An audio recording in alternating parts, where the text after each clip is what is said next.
Hello, everybody, and welcome to the Curious Geographer Live. I'm super excited to have you all today, and we're going to talk about something really interesting. We're going to be talking about migration and particularly focusing on rural to urban migration within India.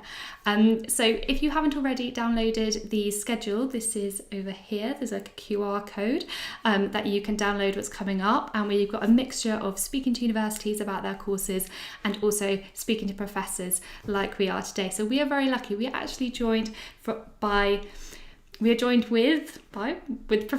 Pronoy Rai, all the way from the United States, which is really exciting. So this is why it's so great to be talking to lecturers from across the globe to really hear kind of what they're researching linked to geography as well. So I'm going to get Professor Pronoy, if you can introduce yourself and tell us a little bit about like what you do and a little bit about kind of who you are, that'd be fantastic. Sure. Thank you so much for having me. I really appreciate it. I'm so happy to be with your students. I hope that everyone's doing okay. There's just so much happening in our world, especially with the pandemic and everything else. So I really hope that everyone's doing okay. And I send my best wishes to everyone out there. So my name is Pronoy Rai, and I am a third year tenure track assistant professor of international and global studies at a university in the American Pacific Northwest called Portland State University. It's based in the city of Portland in Oregon. I'm not very, very far away from either the Pacific coast or the US Canada border. And in this role as a tenure track assistant professor, I do three things. I do my research, I teach courses, and I do service for my department and to the students. And I'll talk a little bit about all of those in a little bit. So my research, which I'm going to talk a little bit about in some detail in this interview, is about migration, social change, and environmental change. So I'm interested in examining how does migration of people in the place where I do this research is rural Western India. So how does migration of people impact social relations in the home communities of these migrants? And the social relations that I'm interested in are those of caste, class, and gender. And I'm now trying to expand my project to look at the impact of environmental change, especially sort of climate extremes on migration and people's lives and livelihoods in rural Western India. Um, in this role as an assistant professor, I teach various courses. I'm currently teaching a course on gender and international development, where working with students, undergraduates, to help them see the importance of gender when in analyzing global social processes. Those could be of globalization, poverty, environmental change, development, and so on and so forth. I also teach courses in global migration, which is my area of expertise. And I teach a course on climate change and development, and in addition to some of the other courses that are required for our students, like the theories course and a course on introduction to globalization. Um, and in terms of service, I work on various committees. We all need to kind of pull our weight and make sure that we are all sort of working on various committees to make sure that the department is working the way it should work to serve our students. So I do that as well. And I came to this role after having finished graduate school, which was at the University of Illinois at Urbana-Champaign, which is based in central Illinois in the American Midwest. I got my PhD in geography. I wrote my dissertation on the social geographies of labor migration, and my education prior to that has been in the areas of international development, geography, gender studies, and I've taken all of this education and experience to my field, where I've been doing research. You can see a picture on your screen. So that's me doing my field research in rural Western India, which allows me to collect data for my research, for my dissertation, and for my thesis, and for my research papers that I've published. And I'll talk more about that in some detail through the rest of this interview. Brilliant, and it's so exciting to have to talk about kind of geography in the field, and that you actually kind of take your research. I mean, we normally do field work, and it's kind of in small local areas. But if you do specialise when you get to kind of PhD level, you might be travelling around many different places for your research, which is it's very aspirational. I feel for a lot of our geographers. So we're going to talk about thinking about geography, different scales. So from the kind of global to the local throughout this kind of talk, and then really focusing on your research. Migration students learn a bit about it in some A-level specs. They learn about it in quite a lot of detail, but they definitely learn about it linking to globalization and how there's an increasing movement of people around the world in our globalized world. What are the key trends in kind of global migration, today? Would you say? Yeah, so that's a great question. And as I think about the trends in global migration, I think about what has changed and what has, for the most part, remained the same or hasn't really changed as much. So a few things that haven't changed include the percentage of global population that is made up of international migrants.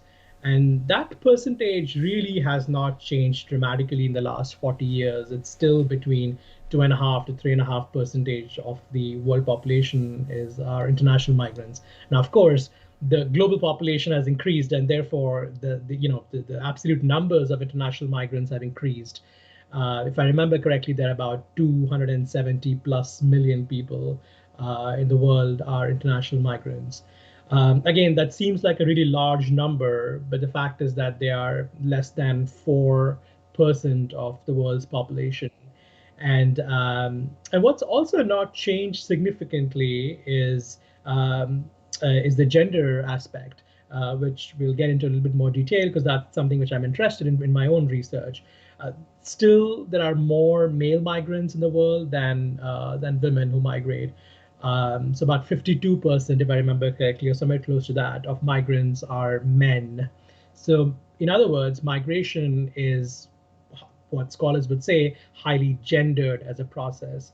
Um, and a few things that have changed globally that are important to for us to pay attention to include things like where are migrants going? So there has been a slight decrease in the number of migrants that now go to high-income countries, so countries like the US, UK, and so on and so forth. That the number of migrants who have been going to these places is slightly reduced. Now, where are they going? They are going to other sort of middle-income countries where there are opportunities. And think about, say, Singapore, Malaysia, countries where there are large infrastructure projects that are currently active. So those are the places where the migrants are now finding a home for themselves.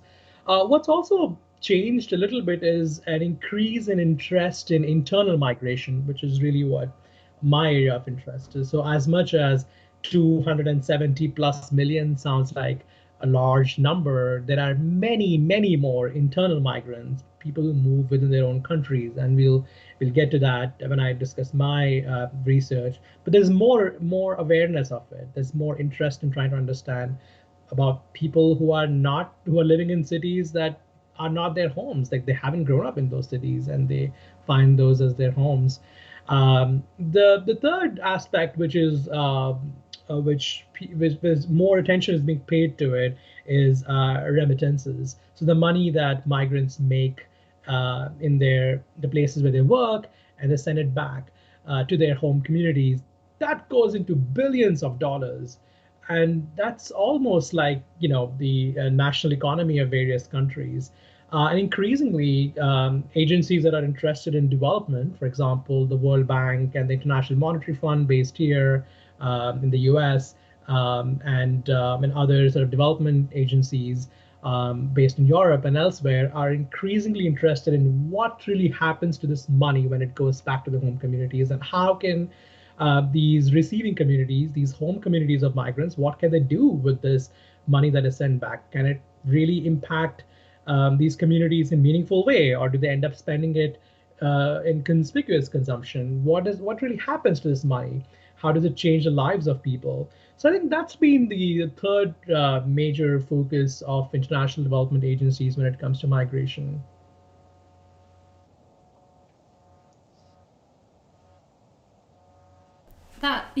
We talk a lot about remittances when we talk about kind of globalization as well and the kind of transfer of capital across the world. So that's really interesting to understand like different flows.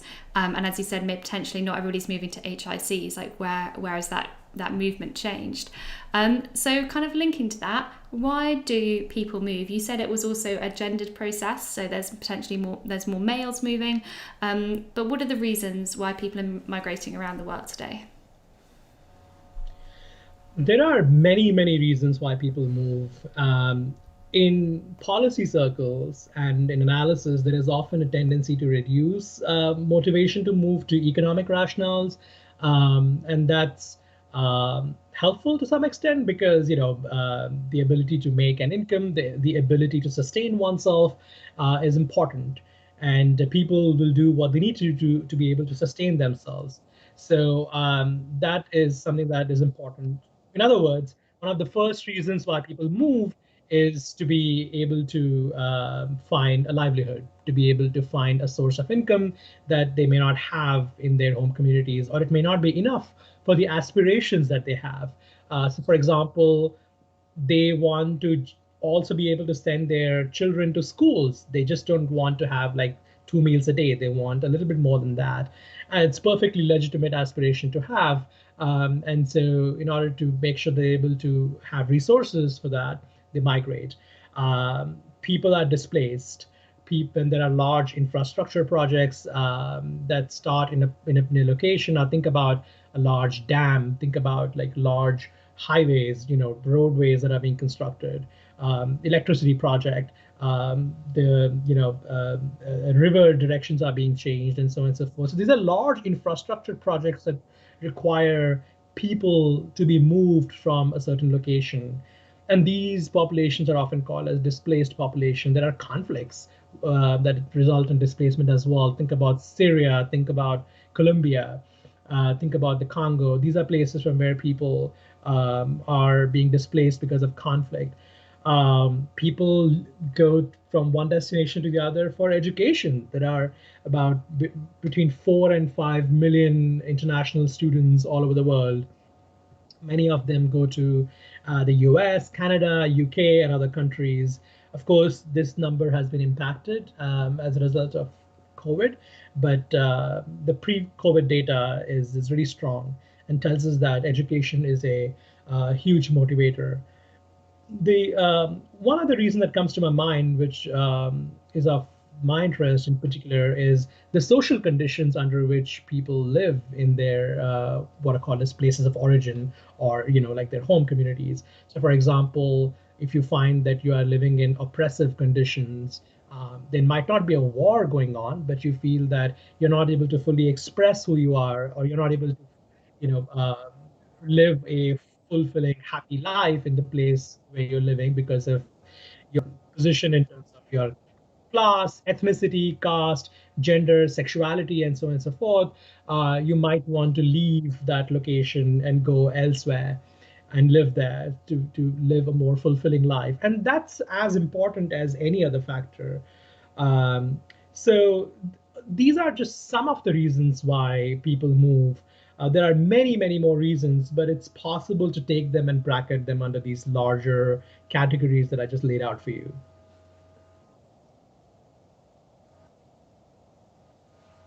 Fantastic. And we're going to kind of now concentrate on kind of the rural to urban, which you kind of like touched upon then, and then obviously there's like all the larger scales which we talked about, potentially like globally people moving for different reasons. So if we consider rural to urban migration, how potentially is this different from global trends that we see today? That's a great question. So on your screens, you can see a map of the various regions where the migrants that I work with move. So they move from location A to B to C to D, and then back to their home communities. And I'll talk more about that in a second when I discuss my own research.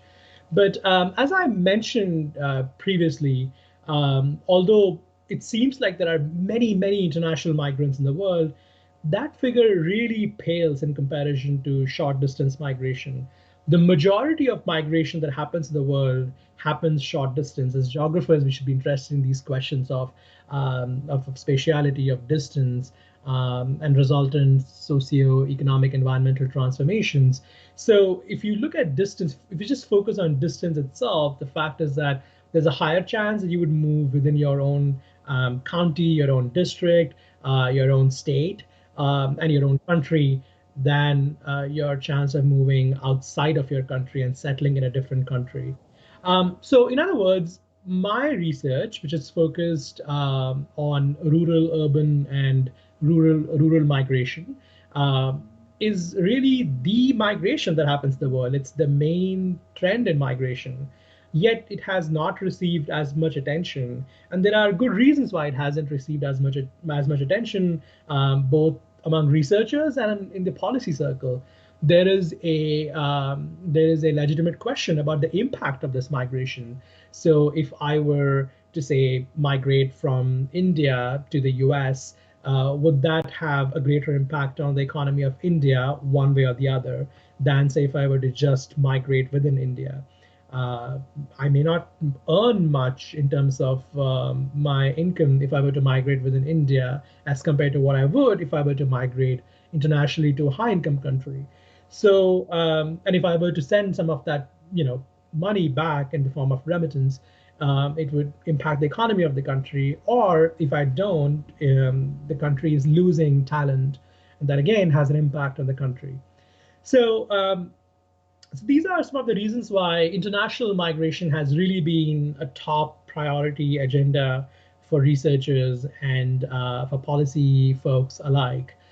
But it doesn't take away from the fact that the largest scale of migration is over short distance, which is what I focus on. So my migrants in the sense that the populations that I work with and I study, and I have been doing that since 2012 when I started my research.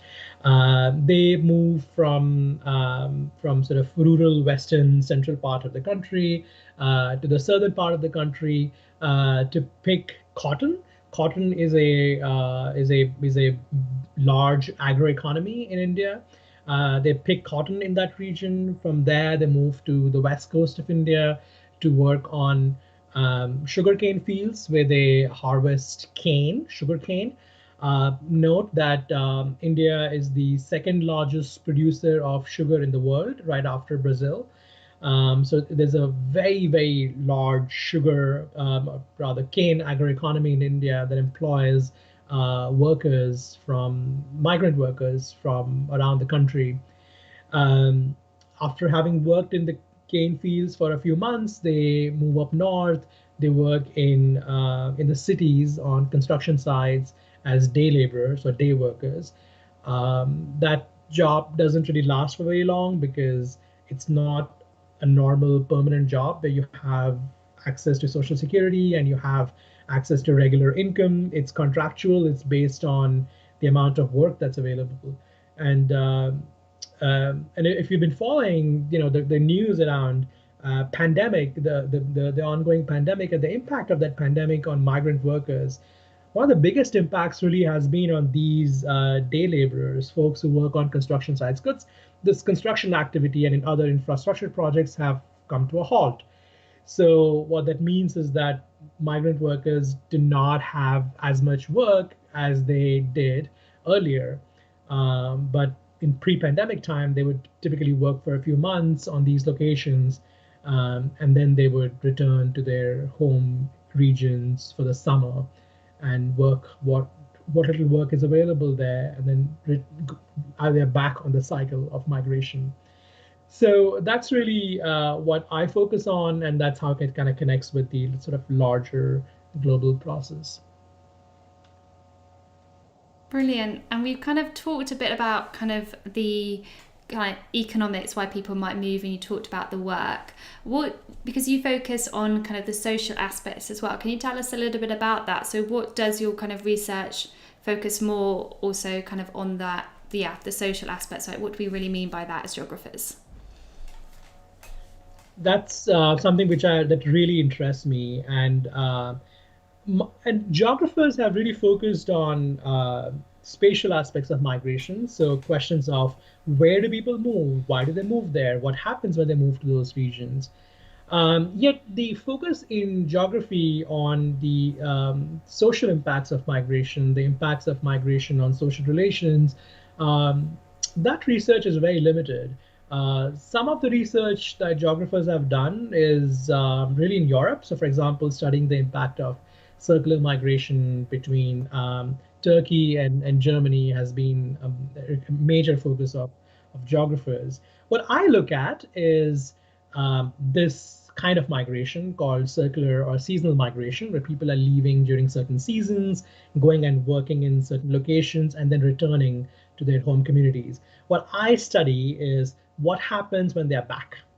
So I'm less interested, I am interested, but less interested in questions of economic development. So what happens when they bring their savings back to the home community in terms of the economic growth of these regions? That's something which interests me slightly less than what happens to these hierarchical historical relations that have existed for a very long time.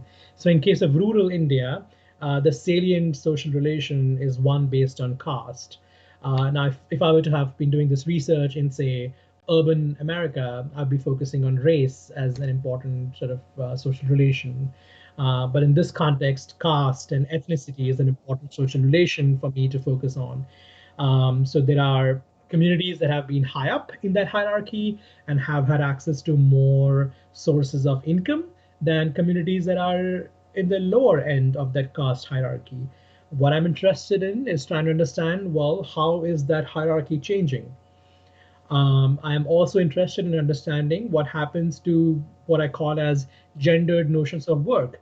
Now, for the longest time, the agricultural work was quite gendered. It still is quite gendered. What that means is that there are certain kinds of jobs that tend to be higher paying in agriculture. It tends to be the domain of men. That's something that men used to engage in for the most part. Um, and there are other sort of what I call as low skills or and low paying jobs. Those were often given to women. And what I'm interested in is trying to understand, well, when these migrants are back in their home villages, having seen how things work in cities, where the division of labor might be not fully equitable, but slightly more equal, how do they rethink these notions of work, gendered notions of work back in their home communities? What happens to, say, if a man were to be given work that is not seen as manly work, for example? What happens to his understanding of himself as a man? And how does he associate his own understanding of his sexuality with the work that he's doing? Um, so these are questions that I pay attention to in my research. Lastly, I've also been interested in trying to understand how is labor migration organized by brokers. Now, brokers are an important category of workers in developing countries who arrange for migration to happen, who do a lot of work in the background to make sure that, for example, these sugar factories have adequate supply of labor. So these are the kinds of social aspects of migration that I've been focusing in my research. I just have a quick question on the brokers part. So, if they are encouraging migration, for example, say in the works, do they go to, say, the rural areas and encourage? Like, how does that work as a kind of relationship? So these brokers that I'm interested in studying, they are based in these villages.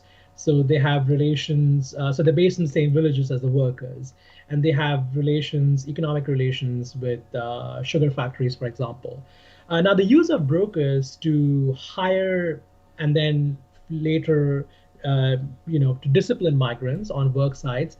there's a long history of this. This has been happening, pre-independence, during the time when laborers were hired and sent to work on palm fields, cane fields, and so on and so forth in the Caribbean and elsewhere.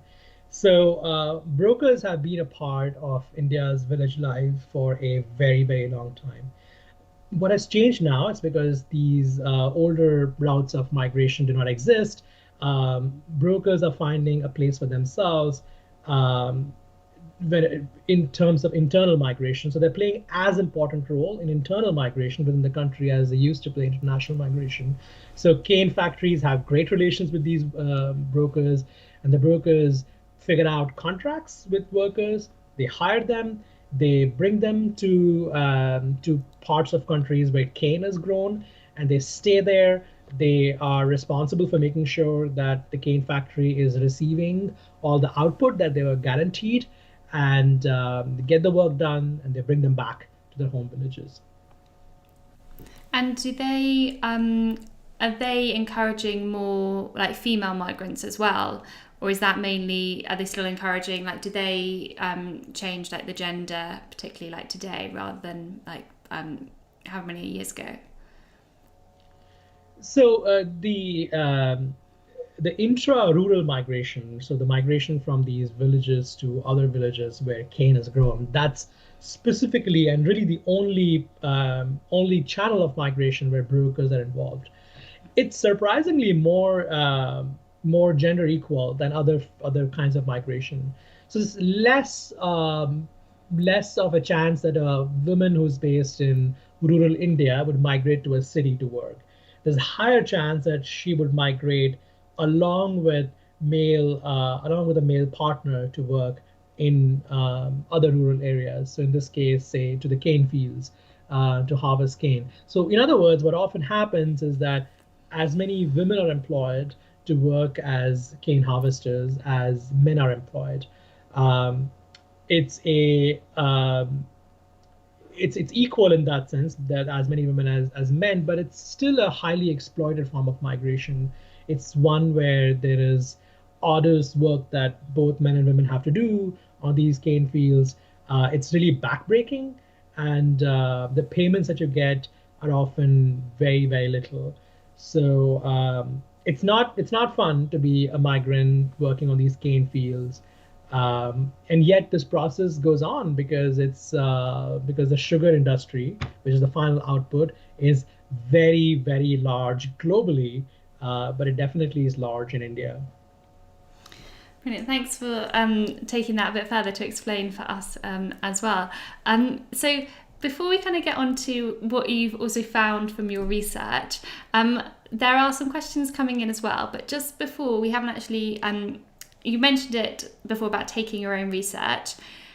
In order to kind of find out, like, once you're investigating the kind of social impacts from migration, say in rural India, how, as a geographer, how do you actually carry out your research? If you could tell us a little bit about that first, and then if you could let us know what have you found from your current research? I'm really excited to talk about both the questions, but really the first one, because it's as a geographer, fieldwork is just so important.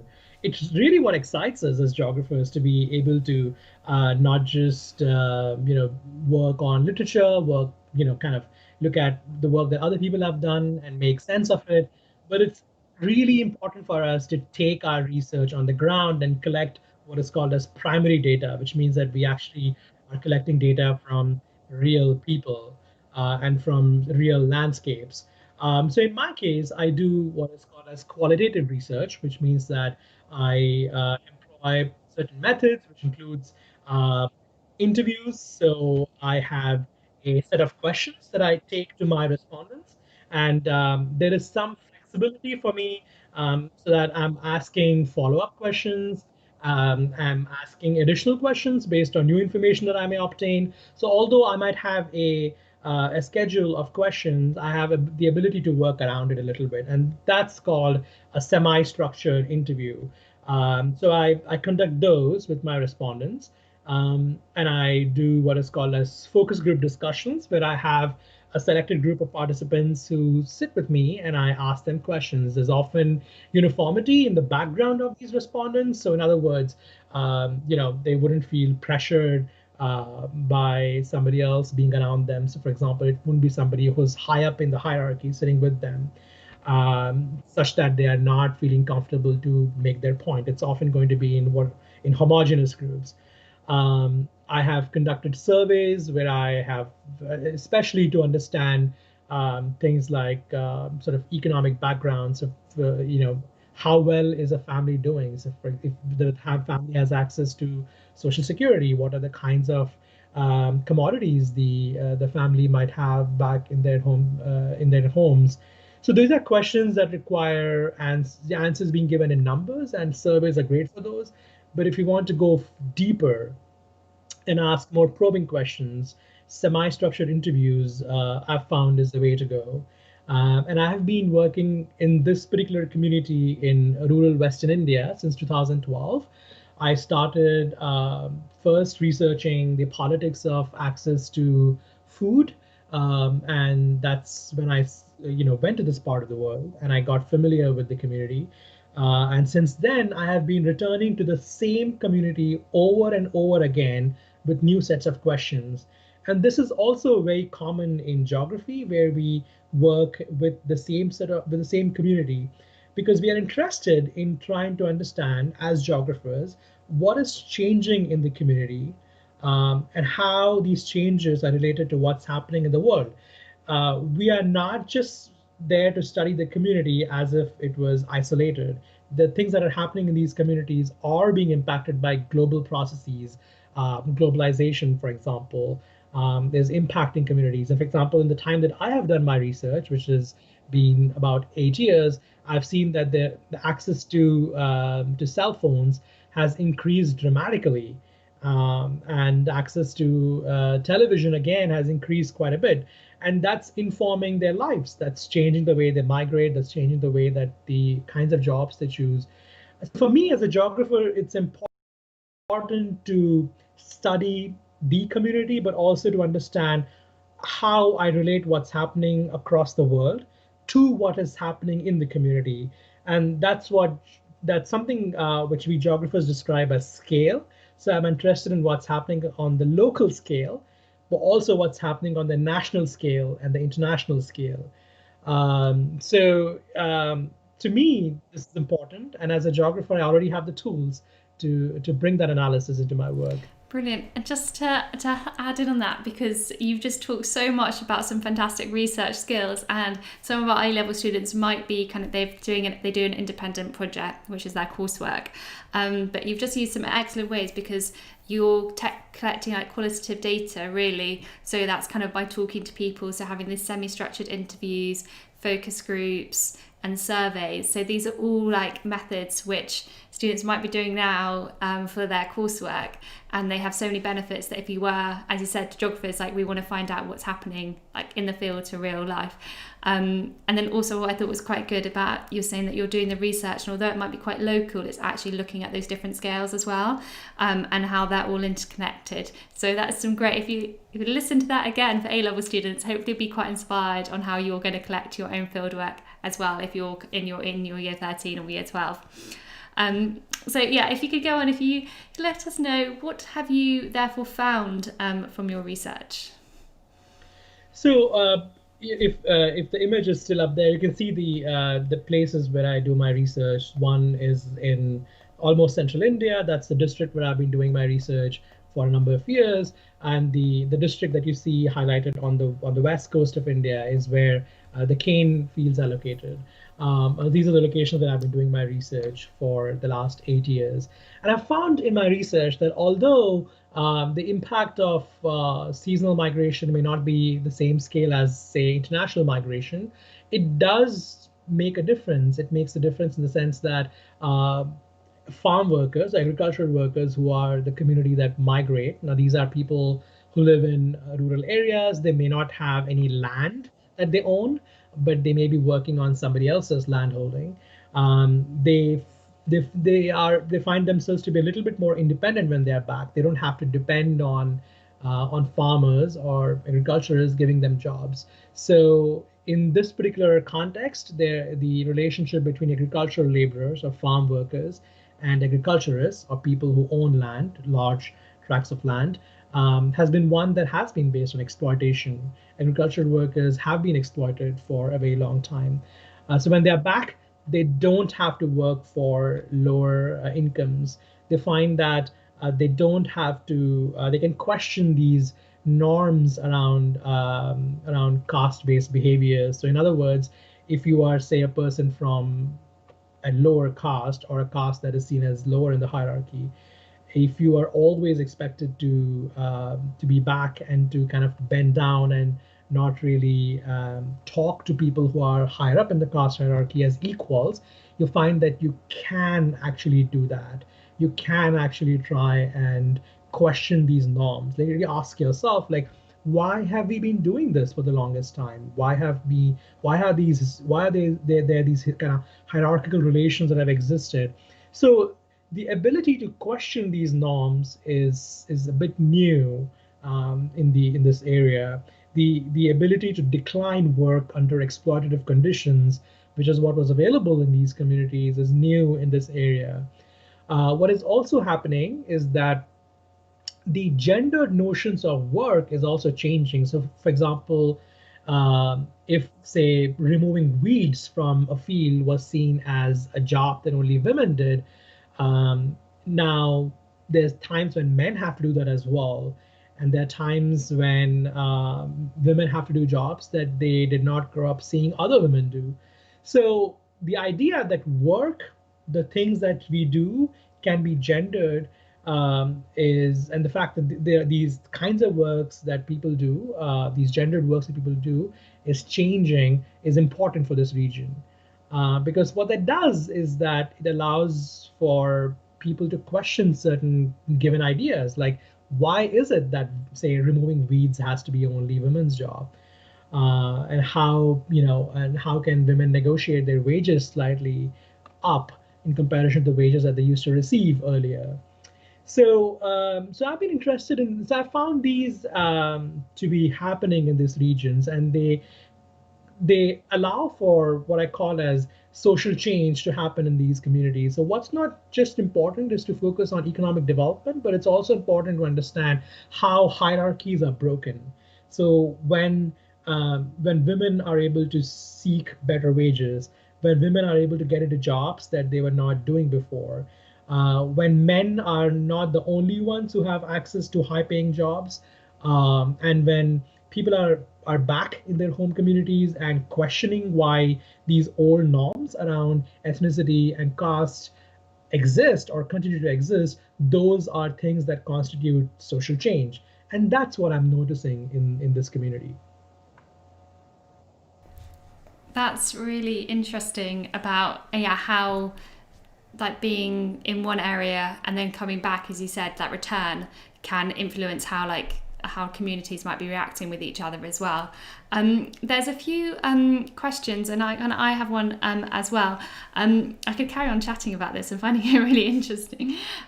There's a question at the start when we were talking about international migration, saying how can we effectively integrate migrants into society, but kind of adding on to that, do the migrants who are moving, if there's kind of social changes at home, are they also being integrated? We talked about kind of exploitative working, but can migrants integrate into the place that they're migrating to?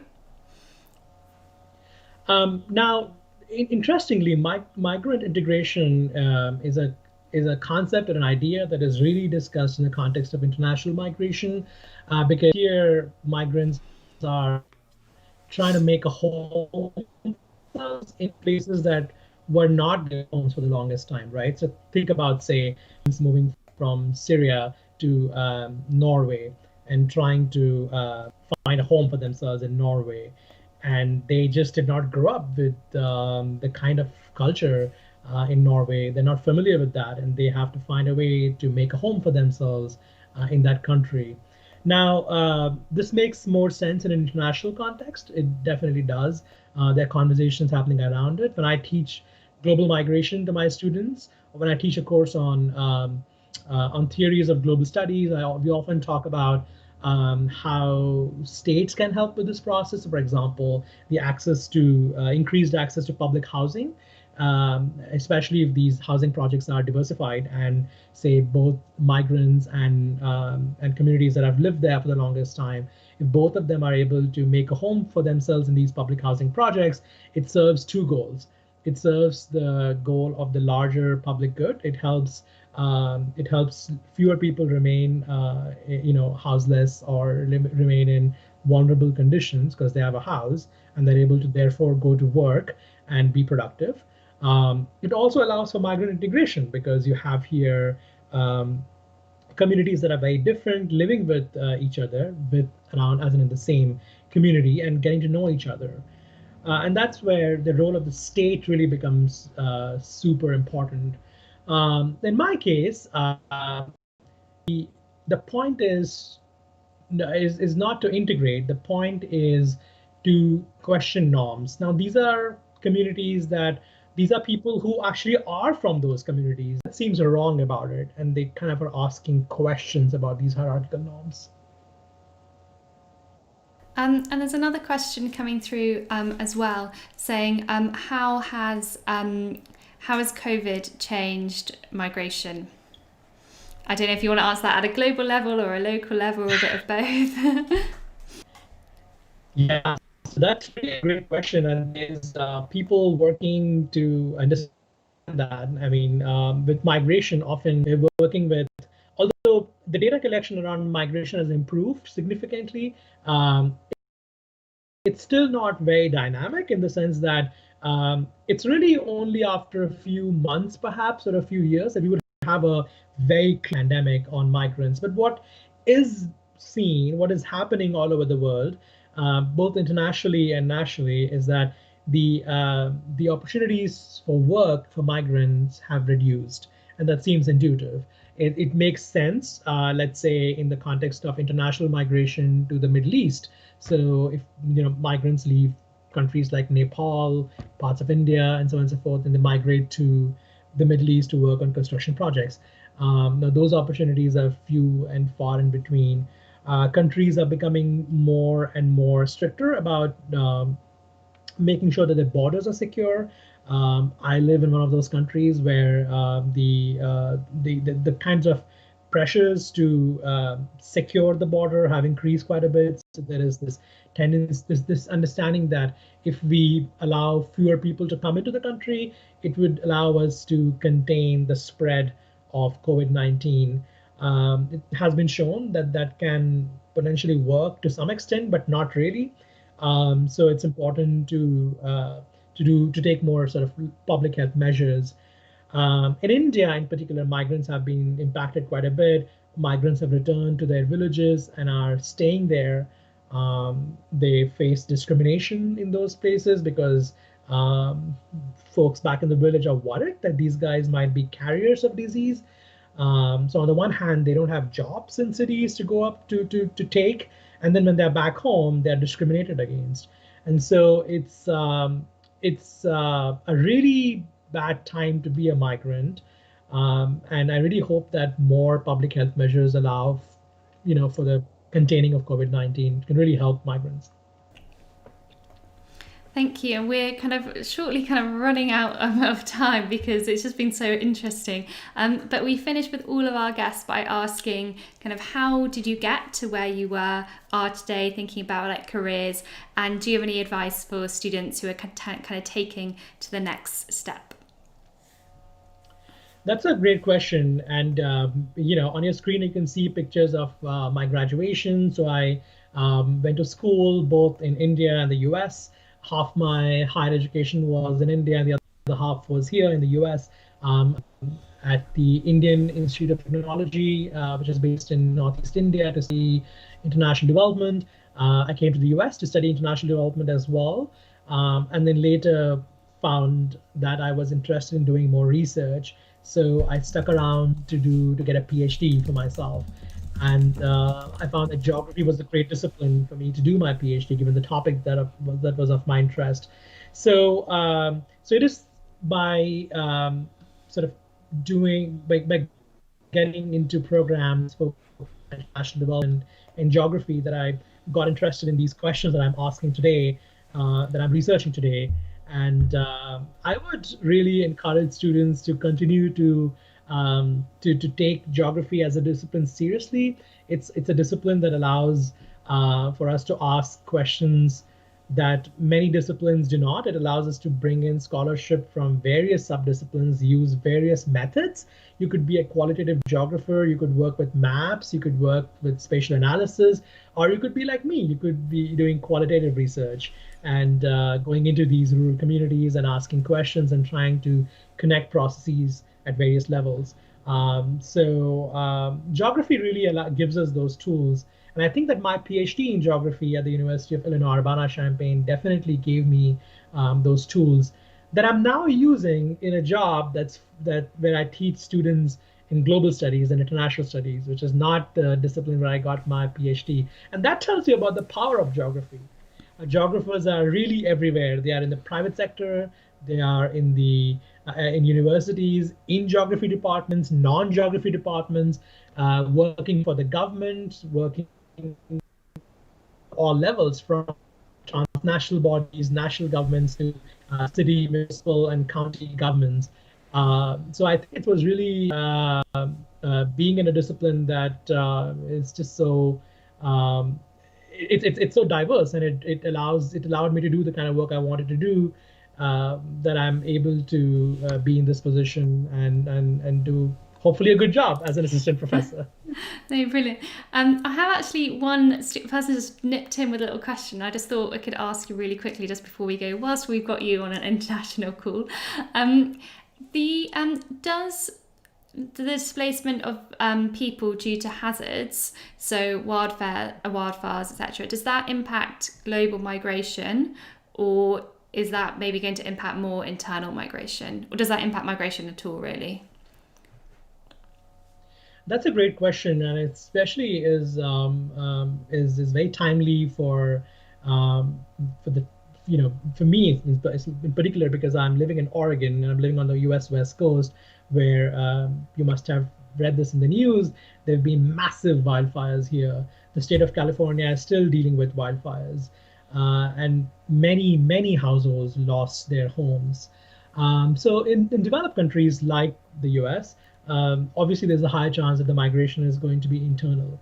People are going to, so the last year, I think, when there were massive wildfires in California, some people who lived in towns that were completely erased from the map, they left those places to live in other states like Tennessee, Louisiana, and so on and so forth. In general, the scale of migration, that is the dominant scale, is the one that's sort of internal or national. So people are going to move internally. In fact, people are going to move over short distances. I cannot emphasize how important that point is. People are going to leave their homes and travel to as close as possible to make a home for themselves.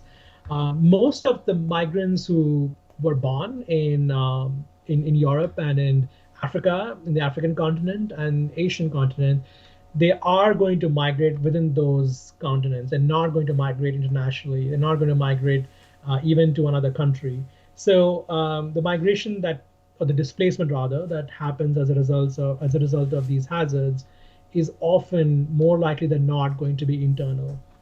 Brilliant. Well, thank you so much for asking all our questions.